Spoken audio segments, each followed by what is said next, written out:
Hello students. तो आज का हमारा टॉपिक है क्लास 10th के लिए त्रिभुज समरूप त्रिभुजों के क्षेत्रफलों का अनुपात और प्रश्नावली 6.2 के कुछ क्वेश्चन हम लेंगे। समरूप त्रिभुजों का क्षेत्रफलों का अनुपात व प्रश्नावली 6.2 के कुछ क्वेश्चन लेंगे। तो आगे बढ़ते हैं। अबे 10 बार किसी का क्या नहीं है, चाबी का नहीं है। ये क्या है लक्की ना? ये है दो समरूप त्रिभुजों के क्षेत्रफलों का अनुपात उनकी संगत भुजाओं के अनुपातों के वर्ग के बराबर होता है। यानी कि हमारे पास दो त्रिभुज समरूप त्रिभुज दिए होंगे, ए बी सी जो भी है, उनके इसका क्षेत्रफल और इसके क्षेत्रफल का अनुपात इनकी संगत भुजाओं के अनुपातों का वर्ग होता है। यानी कि इसकी संगत ये भुजा है, इसकी संगत ये भुजा है, तो इनके वर्गों का अनुपात होता है। तो हम इसको सिद्ध करेंगे और ये मोस्ट इंपॉर्टेंट क्वेश्चन भी है, तो हम इसको सिद्ध करते हैं। तो दो समरूप त्रिभुजों के क्षेत्रफलों का अनुपात उनकी संगत भुजाओं के अनुपातों का वर्ग के बराबर होता है। तो हम इसका हल करेंगे। हल दिया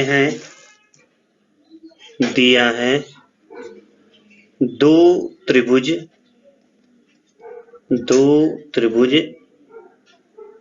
माना क्या है, ए बी सी व पी क्यू आर समरूप त्रिभुज हैं। ए बी सी समरूप है त्रिभुज पी क्यू आर के। तो हमने सिद्ध करना है, तो यहां से लिख देते हैं, सिद्ध करना है। यहां पे मैं दो त्रिभुज बना लेता हूं।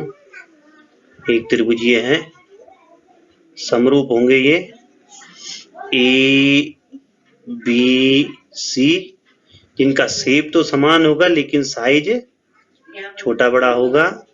और ये है पी क्यू और आर। तो हमने सिद्ध करना है त्रिभुज ए बी सी का क्षेत्रफल, यानी कि area of A B C बटे त्रिभुज पी क्यू आर का क्षेत्रफल area of P Q R equal to संगत भुजाएं के, यानी कि ए बी के संगत ये भुजा हो गई, ए बी के संगत पी क्यू, बी सी के संगत क्यू आर और ए सी के संगत पी आर। तो हो जाएगा ए बी बटे पी क्यू का वर्ग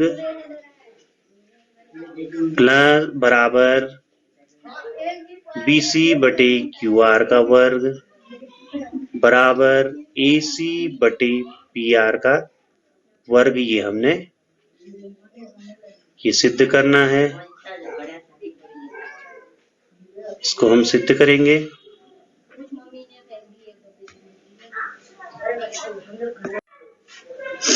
त्रिभुज ए बी सी और पी क्यू आर समरूप हैं।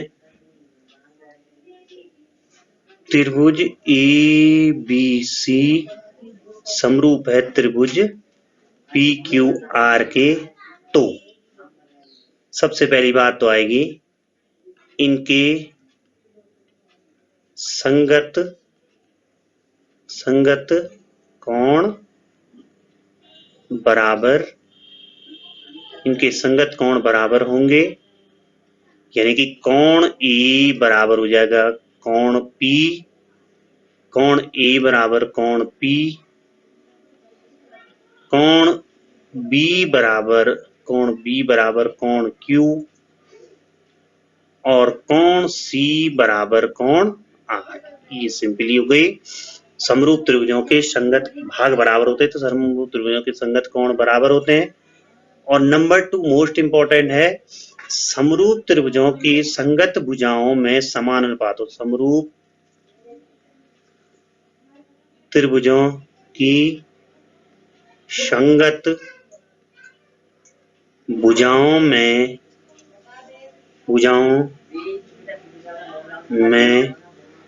समान अनुपात होता है, समान अनुपात होता है, यानी कि संगत भुजा हो गई ए बी के संगत हो गई पी क्यू, तो हो गया ए बी बटे पी क्यू बराबर बी सी बटे क्यू आर, बी सी बटे क्यू आर बराबर ए सी बटे पी आर। ये समीकरण नंबर इसको हम 1 मानते हैं। अब हम क्या करते हैं, यहां पर यहां से शीर्षलंब डाल देते हैं इसमें। ए से शीर्षलंब डाल दिया ए एम और पी से शीर्षलंब डाल दिया सम्मुख भुजा पर पी एन। त्रिभुज ए बी सी व त्रिभुज पी क्यू आर में शीर्ष ए से पी क्यू, ए से बी सी पर व शीर्ष पी से क्यू आर पर शीर्षलंब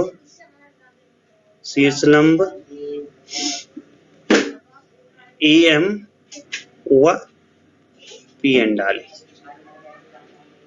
ए एम व पी एन डाले। तो यहां पर हम कर लेंगे, सीधे लिख लेते हैं। अब त्रिभुज एबीसी का क्षेत्रफल यहां से लिख लेंगे हम। त्रिभुज एबीसी का क्षेत्रफल ये हो जाएगा, ये त्रिभुज है। त्रिभुज एबीसी का क्षेत्रफल बराबर 1/2 आधार गुणा गए शीर्षलंब, और इसका भी हो जाएगा त्रिभुज पी क्यू आर का क्षेत्रफल बराबर 1/2 आधार गुणा गए शीर्षलंब। तो लिख लेंगे area of triangle A B C equal to 1/2 B C गुणे ए एम हो गया। और उसी प्रकार हम लिख लेंगे area of P Q R equal to 1/2 आधार हो जाएगा इसका क्यू आर इंटू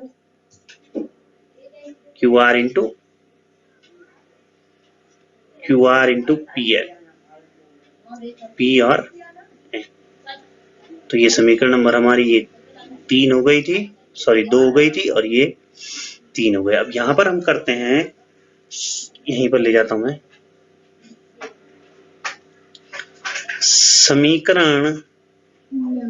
समीकरण 2 को 3 से भाग देने पर, 2 को 3 से भाग देने पर हो जाएगा area of A B C बटे area of P Q R बराबर area of A B C बटे area of P Q R बराबर हो जाएगा 1/2 B C into A M बटे 1/2 Q R into P N,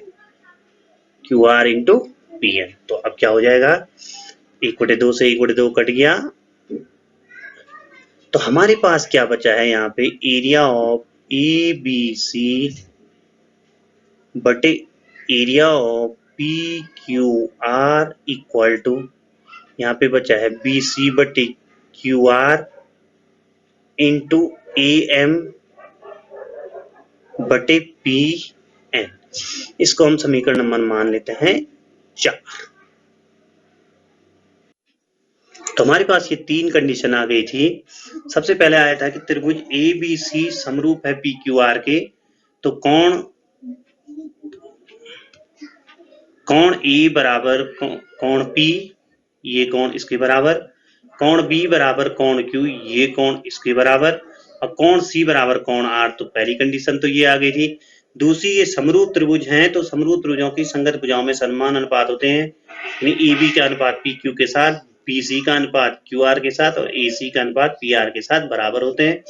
और तीसरे हमने जो इक्वेशन निकाली थी, equation number 4, area of A B C बटे area of P Q R, यानी ए बी सी का क्षेत्रफल बटे पी क्यू आर का क्षेत्रफल बराबर हो जाएगा बी सी बटे Q R into A M बटे पी एन। इक्वेशन नंबर ये 4 है। अब हम यहां पर देखते हैं जब हमने ये शीर्षलंब डाला है तो त्रिभुज AMB,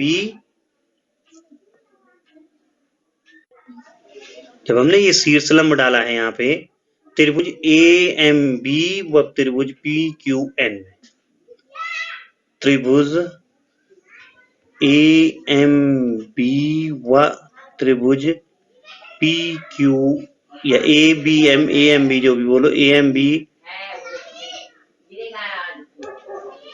PNQ में,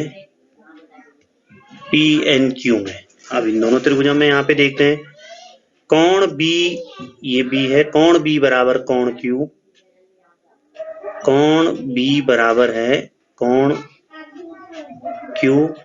उसी प्रकार कोण M बराबर कोण N, कोण M बराबर कोण N, क्योंकि ये क्या है 90 अंश का हो गया लंब है।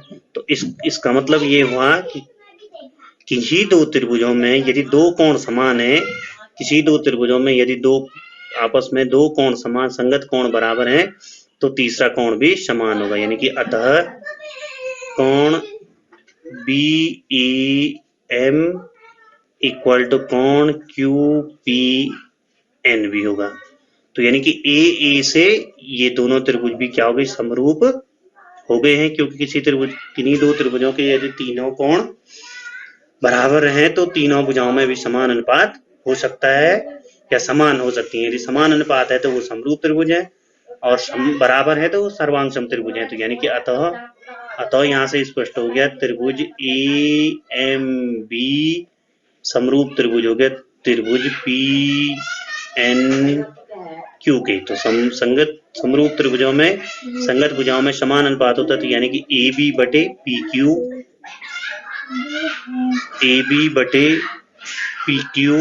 बराबर AB बटे PQ बराबर AM बटे PN, यानी AM बटे PN। समीकरण नंबर ये 5 हो गया। अब हमें समीकरण नंबर 5 से AM बटे PN का मान इसमें रख सकते हैं। समीकरण नंबर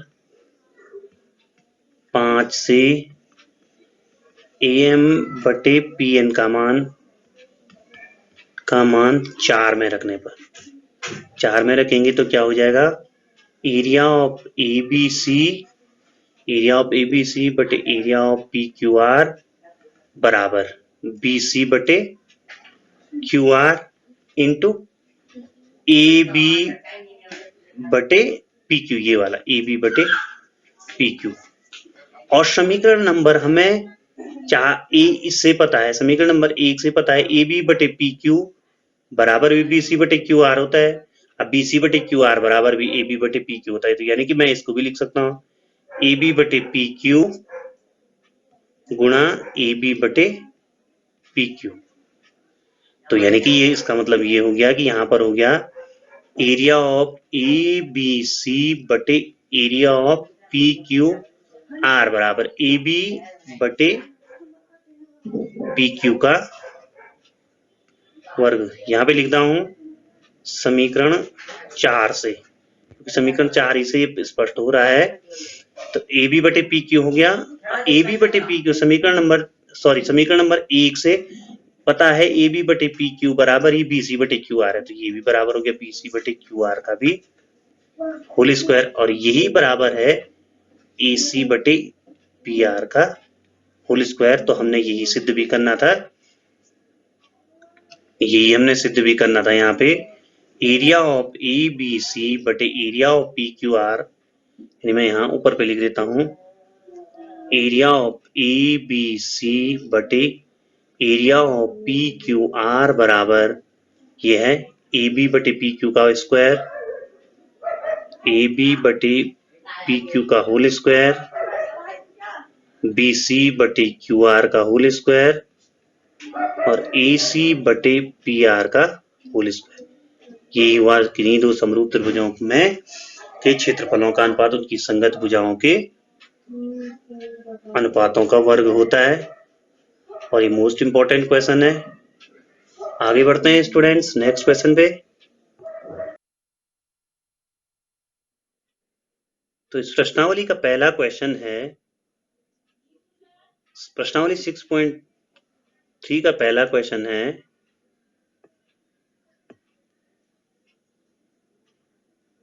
यह है एक त्रिभुज एबीसी त्रिभुज डीईएफ के क्षेत्रफल क्रमशः 64 वर्ग सेंटीमीटर अनुपात 121 वर्ग सेंटीमीटर है, तो यदि EF 15.4 है तो BC का मान ज्ञात कीजिए। त्रिभुज यहाँ पे दिया हुआ है, त्रिभुज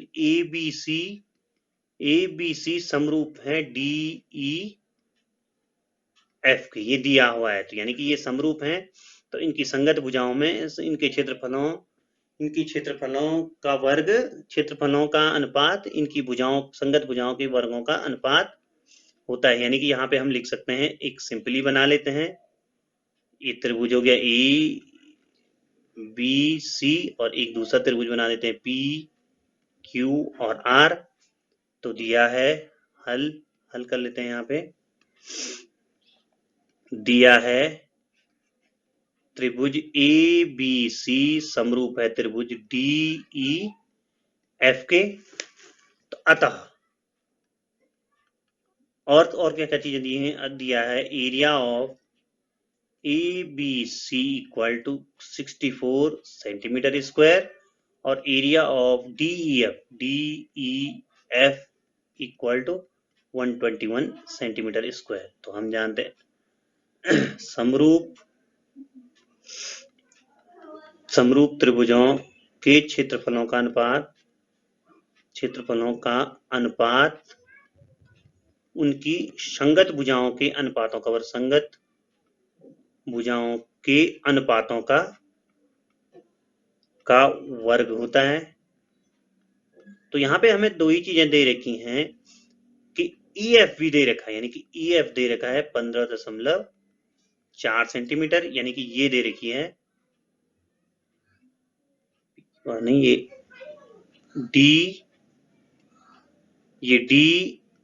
DE और F है, DEF है, और यहाँ पे दे रखा है EF दे रखा है, यानी कि ये 15.4 दे रखी है, ये हमने ज्ञात करनी है। तो यानी कि BC के संगत EF है, तो सीधे यहाँ पे लिख देते हैं area of ABC equal two upon area of PQR। ज्यादा सभी भुजाएं लिखने की जरूरत, सीधे लिखते हैं BC बटे, BC को हमने यहाँ ज्ञात करना है, BC बटे EF का होल स्क्वायर, यानी कि यहाँ पे हो जाएगा BC बटे EF का होल स्क्वायर बराबर 64 बटे 121। दोनों ओर अगर वर्गमूल करते हैं तो हो जाएगा BC बटे EF बराबर 64 का वर्गमूल हो जाएगा 8 बटे 11। तो यानी कि यहां से आगे बढ़ते हैं, तो BC बटे EF बराबर 8 बटे 11 है, तो BC बटे EF का मान 15.4 बराबर 8 बटे 11, यानी कि BC बराबर हो जाएगा 8 बटे 11 गुणा 15.4। तो 11 से कटता है, 11 कम 11 हो गया, 1 बचा, 11 कम 11 हो गया, 11 कम 11, 11 चको 44 हो गया। तो 8 इंटू 4 1.4, 8 इंटू 1.4 तो 112, 14 112 होता है। तो यानी कि 11.2 सेंटीमीटर का आंसर आ गया। अतः BC बराबर 11.2 सेंटीमीटर। नेक्स्ट क्वेश्चन लेते हैं।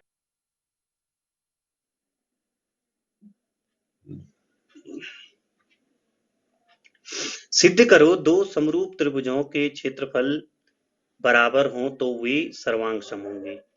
सरल क्वेश्चन है, हम जानते हैं यदि दो त्रिभुज समरूप हैं तो उनके क्षेत्रफलों का अनुपात उनकी संगत भुजाओं के अनुपात के बराबर होता है। तो सबसे पहले लिखते हैं दो त्रिभुज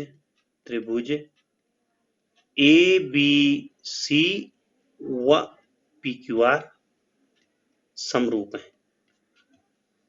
है, माना ये दो त्रिभुज हमने बना दिए ABC, और ये सेम दिखने में होने चाहिए क्योंकि आकार समान होते हैं, शेप समान होता है और साइज भिन्न भिन्न होते हैं। यानी कि माप भिन्न भिन्न होगी और आकृति सेम होगी। तो ये हो गया। तो यानी कि अगर ये समरूप है तो सबसे पहले तो पहली चीज तो ये होगी कोण, संगत कोण, संगत कोण बराबर। तो यानी कि कोण ए बराबर कोण पी हो जाएगा, कोण बी बराबर कोण क्यू हो जाएगा, कोण सी बराबर कोण आर हो जाएगा। और संगत भुजाओं में समान अनुपात होते हैं, हम जानते हैं। अब यहां पर लिखते हैं हम नंबर 2 बात क्या है, समरूप त्रिभुजों का क्षेत्रफल, समरूप त्रिभुजों के क्षेत्रफलों का अनुपात उनकी संगत भुजाओं के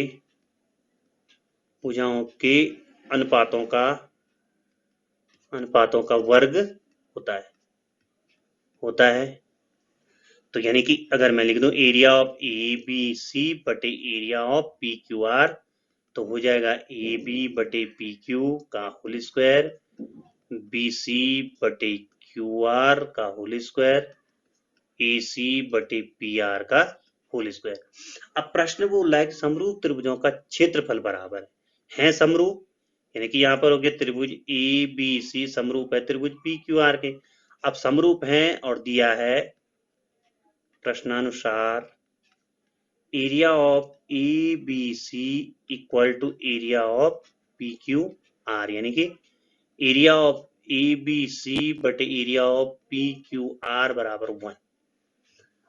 तो यानी कि यहाँ पे हम अगर यहाँ से इसमें 1 रख लेते हैं समीकरण 1 में, तो हो जाएगा ए बी बटे पी क्यू का होल स्क्वायर बराबर बी सी बटे क्यू आर का होल स्क्वायर बराबर ए सी बटे पी आर का होल स्क्वायर बराबर 1। यानी कि अब इन सबको इंडिविजुअली इसके साथ 1 लेते हैं, तो हो जाएगा ए बी बटे पी क्यू का होल स्क्वायर बराबर 1। तो यानी कि ए बी बटे पी क्यू बराबर 1, यानी कि ए बी बराबर पी क्यू। उसी प्रकार बी सी बराबर क्यू आर और उसी प्रकार ए सी बराबर पी आर। तो यानी कि सभी भुजाएं सब बराबर होगी, सभी कोण बराबर हैं। अतः सीपीसीटी सर्वांग समत्रिभुजों के संगत भाग बराबर होते हैं। तो अतः यह सर्वांग त्रिभुज होगा। सभी सर्वांग आकृतियां समरूप होती हैं, लेकिन जरूरी नहीं कि सभी समरूप आकृतियां सर्वांग हों।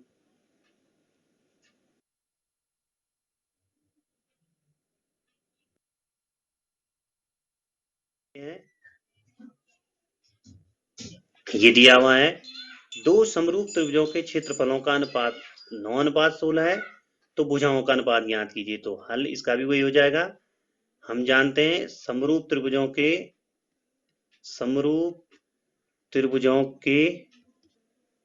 क्षेत्रफलों का अनुपात दिया है, क्षेत्रफलों का अनुपात दिया हुआ है 9:16।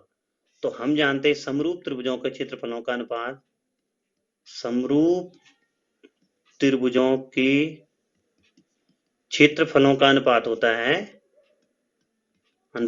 है संगत भुजाओं का अनुपात का वर्ग। तो यानी कि संगत भुजाओं का अनुपात हो गया, संगत भुजाओं का अनुपात हो जाएगा, हम कर लेंगे इसका वर्गमूल तो हो जाएगा अंडर रूट समरूप त्रिभुजों के क्षेत्रफल का अनुपात।